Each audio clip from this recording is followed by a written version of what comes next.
नमस्कार सबैमा सम्पूर्ण मित्र साथीहरू। देशभरि चुनावको माहौल एकदम तातिसकेको छ। हरेक हिमाल पहाड तराई हरेक क्षेत्रमा चाहिँ चुनावी कार्यक्रम चलिरहेको छ र क्यान्डिडेटहरू आफ्नो आफ्नो क्षेत्रमा गएर जनताहरूसँग सहकार्य गर्दै हुनुहुन्छ, कुराकानी गर्दै हुनुहुन्छ ताकि जिताउन् भनेर। यो भन्दै गर्दा म एउटा सामान्य कुरोमा जान चाहन्छु। जुन पार्टीका व्यक्तिहरूले गाउँ समाजमा भएका सोझा साझा जनताहरूलाई प्रयोग गरेको देखियो। कसरी भन्नुहुन्छ भने, चाहे उनीहरूले चाहिँ आफ्नो स्वार्थको लागि जनता सामु गएर उनीहरूसँग सँगै खाने, बस्ने, उठ्ने, घुम्ने, त्यस्तो कार्य गर्ने, सहकार्य गर्ने, हैन। त्यसपछि चुनाव पछाडिको माहौलमा चाहिँ कुनै पनि यस्तो अहिलेसम्म नेपालमा रेकर्ड छैन कि फेरि जुन चुनाव बेला हुने जस्तो लहर त्यो नेताको गाउँ बस्तीमा छिरेर जनताहरूसँग सँगै बसेको लहर देखिएको कुनै पनि नेतामा त्यस्तो देखेको छैन। यो भन्दै गर्दा म गाउँघरका सोझा जनताहरूलाई अर्थात् भाइ बहिनीहरूलाई, मेरा आफन्तहरूलाई म के भन्न चाहन्छु भन्दाखेरि, कुनै पनि पार्टीको ती नेताहरू आएर ती कार्यकर्ताहरूले तपाईहरूलाई चाहिँ सदस्यता वितरण गर्छन् फर्स्टमा, ताकि तपाईहरूको मनोबल आकर्षण गर्नलाई, अर्थात् तपाईहरूलाई चाहिँ आफूतिर केन्द्रित गर्नलाई आफ्नो केही तर्कहरू राख्छन्, आफ्ना केही खाकाहरू प्रस्तुत गर्न सक्छन्, ताकि तपाईहरू जस्ता सोझा साझा व्यक्तिहरूलाई उनीहरूले आकर्षण गर्न सकुन्। यो भन्दै गर्दाखेरि के बुझ्नु पर्छ भन्दाखेरि, तपाईहरूले पाएको पार्टीको सदस्यता पत्र, सदस्यता कार्डले तपाईलाई जिन्दगीभरि ट्याग लाग्न सक्छ। कुनै पार्टीको झोले भन्छ नि, अहिले फेसबुकहरूमा, अहिले सामाजिक सञ्जालहरूमा पार्टीका झोलेहरू भन्छ नि, हो झोले हुनबाट बच्नुहोस्। मेरो आग्रह त्यो हो, झोले कुनै पनि पार्टीको झोले हुनबाट बच्नुहोस्।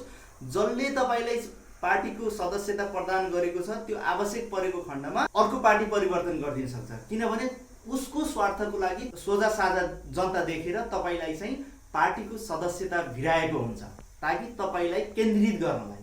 यो भन्दै गर्दा किन यसो भन्दाखेरि, पार्टीको सदस्यता लिनुहोस्, कति बेला लिनुहोस् कि स्वयं क्यान्डिडेट बन्नुहोस् कि स्वयं अगाडि बढ्नुहोस्। आफूलाई कमजोरी कहिले नै नठान्नुहोस्, सेल्फ स्टिमलाई बचाएर राख्नुहोस् है आफ्नो चाहिँ। म त्यो भन्न चाहन्छु। यो भन्दै गर्दाखेरि होइन होला, त्यो त बिल्कुल होइन, हामी कुनै पनि पार्टीको सदस्यता लिनुपर्छ। अहिले चाहिँ विभिन्न पार्टीहरू छन् नि, हाम्रो पार्टी भ्रष्टाचार मुक्तको कुरा गर्छ, सुशासनको कुरा गर्छ, होइन, महिला दिदीबहिनी दाजुभाइहरूको कुरा गर्छ भनेर जति विभिन्न तिनीहरूका देशभक्त नाराहरू घन्किरा हुन्छ नि, भोट मागुन्जेलसम्म मात्रै हो। भोट मागिसकेपछि उनीहरूले जितिसकेपछि हुनेवाला केही छैन।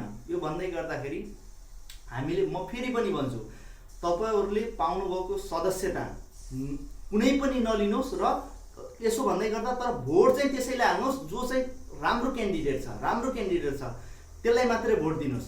राम्रो क्यान्डिडेट तपाईँले चाहेको पार्टीको होस् या नचाहेको पार्टीको होस् त्यसलाई दिनुहोस्। र सदस्यता कार्ड कसैको नलिनुहोस्, लिन चाहनुहुन्छ भने या उठ्ने गरी लिनुहोस्, एउटा नेता बन्ने गरी लिनुहोस्, जिम्मेवारी पदमा पुग्नेछु भनेर अगाडि बढेर लिनुहोस्। र यदि त्यसरी लिनुभयो भने तपाईँ सफल भएको मानिन्छ र तपाईँलाई अरू भाइ बहिनी, अरू आउने जेनेरेसनले पनि, तपाईँका छोराछोरीले पनि राम्रो भन्नेछन् र तपाईँलाई कुनै पनि पार्टीको ट्याग लाग्ने छैन। बुझ्नुभयो त? र अहिले जो हालैमा युवा शक्तिहरू विभिन्न, भनौँ न बालेन शाह भनौँ लगायत केही व्यक्तिहरू छन् जो चाहिँ अहिलेसम्म पार्टीको कुनै पनि सदस्यता लिएका थिएनन्। यो उमेरसम्म उनी स्वतन्त्र थिए, होइन। अहिले हालै आइसकेपछि उनी एउटा निश्चित पार्टीको, होइन म चुनावमा जानुपर्छ, मैले चाहिँ एउटा पार्टीलाई समाउनुपर्छ, अगाडि बढ्नुपर्छ भनेर उनी अगाडि बढे र देशको भोलि प्रधानमन्त्री हुने सपना छ उनको। भने जसरी तपाईहरूले आज गरेको कामले, आज लिएको सदस्यले भोलि बिहान के थाहा, बालेनहरू अरूसँग जान सक्छन्, अरूसँग सहकार्य गर्न सक्छन्, होइन, सहकार्य गर्न सक्छन् र यो पार्टी पनि विघटन हुन सक्छ। किनभने अहिलेको हालत त त्यो छ नि, त्यत्रो जनयुद्ध गरेको पार्टी माओवादी छैन, काङ्ग्रेस छैन, होइन, एमाले पनि त्यस्तै भिताभुङ्ग छ, हरेक स्थिति छ, रापरमा त्यस्तै छ, हरेक पार्टीमा त्यस्तो हुन्छ। त्यसैले आफूलाई चाहिँ कुनै पनि पार्टीको स्वार्थ पुरा गर्नलाई प्रयोग गरिएको छ कि भन्ने कुरा ध्यान दिएर र आफूले लगेको सदस्यताले भविष्यमा यसको असर के पर्छ होला। तपाईँ अहिले ठिक ठाउँमा हुनुहुन्छ, कुनै पार्टीको सदस्यता लिएर ठिक छ, राम्रो गर्नुभएको छ। म एउटा कुरा भन्छु, यदि ल भनौँ कुनै पनि पार्टीको सभापति अध्यक्ष एकदम राम्रो हुनुहुन्छ, देशको लागि कुरा गर्नुपर्छ हुनुहुन्छ, देशभक्त हुनुहुन्छ, तर तपाईँको क्षेत्रमा उठेको व्यक्ति सोही पार्टी एकदम सभापति राम्रो हुनुहुन्छ अर्थात् अध्यक्ष राम्रो हुनुहुन्छ, तपाईँको गाउँबाट उठेको व्यक्ति सोही पार्टीबाट नराम्रो छ भने कि तपाईँले त्यसलाई भोट गर्नुहुन्छ?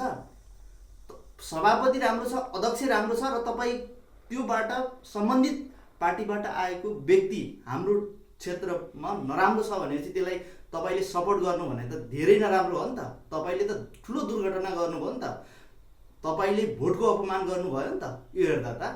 किनभने चाहे केन्द्रको नराम्रो होस् तर तपाईँको गाउँमा राम्रो व्यक्ति छान्ने तपाईँको अधिकारको कुरा हो, तपाईँको कर्तव्य हो र तपाईँको यो जिम्मेवारी पनि हो। आफ्नो ठाउँ बनाउनलाई, आफ्नो गाउँ बनाउनलाई, आफ्नो क्षेत्र बनाउनलाई त तपाईँले आफ्नो क्षेत्रमा राम्रो व्यक्ति चुनेर पठाउनु त तपाईँको काम हो नि। अनि माथि कसले के काम गरेछ, को चाहिँ राम्रो छ, को पार्टीको अध्यक्ष राम्रो छ, को पार्टीको सदस्य राम्रो छ, होइन? देशव्यापी हेर्दाखेरि त्यसरी हामीले आफ्नो गाउँबाट उठेका प्रतिनिधिहरू पार्टी यसको केन्द्रीय नेता चाहिँ ठिक छ भनेर चाहिँ हामीले कुनै पनि व्यक्तिलाई भोट हाल्छौँ भने त्यहाँनिर हामी कुनै पनि हालतमा झुक्नेछौँ। त्यही भएर मैले अलिकति भन्न खोजेको चाहिँ आफू जोगिनुहोस्, राजनीतिक तौरबाट र स्वतन्त्र हुनुहोस्, स्वतन्त्र भएर जिनुहोस्। आवश्यक परेको खण्डमा चाहिँ तपाईँहरूले पार्टीको सदस्यता लिन सक्नुहुन्छ।